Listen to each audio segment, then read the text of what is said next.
ഞാനിന്ന് പരിചയപ്പെടുത്തുന്നത് GR ഇന്ദുഗോപൻ എഴുതി DC ബുക്ക് പബ്ലിഷ് ചെയ്തിട്ടുള്ള അമ്പിളിമോൾ തിരോധാനം എന്ന് പറയുന്ന ഒരു കുറ്റാന്വേഷണ നോവലാണ്.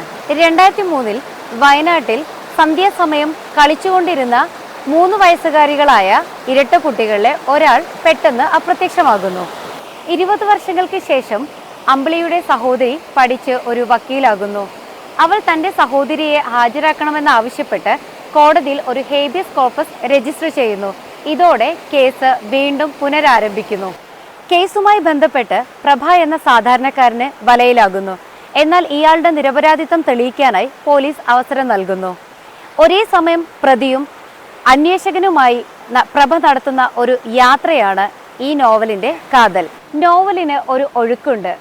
ഒരു വായനക്കാരന് ഒരു സിനിമ കാണുന്നത് പോലെ ആസ്വദിച്ച് കഥ വായിക്കാൻ കഴിയുമെന്നുള്ളതാണ് ഈ നോവലിന്റെ പ്രത്യേകത. അനാവശ്യമായ വർണ്ണനകളോ കൂടുതൽ വളച്ചുകെട്ടലുകളോ ഇല്ലാതെ കഥ പറയുന്ന രീതി നന്നായി തോന്നി. എല്ലാ വായനക്കാർക്കും ഒപ്പം കുറ്റാന്വേഷണ നോവലുകൾ കൂടുതൽ ഇഷ്ടപ്പെടുന്നവർക്കും എളുപ്പം മടുപ്പ് കൂടാതെ വായിച്ചു തീർക്കാൻ കഴിയുന്ന ഒരു നോവൽ കൂടിയാണ് അമ്പിളിമോൾ തിരോധാനം.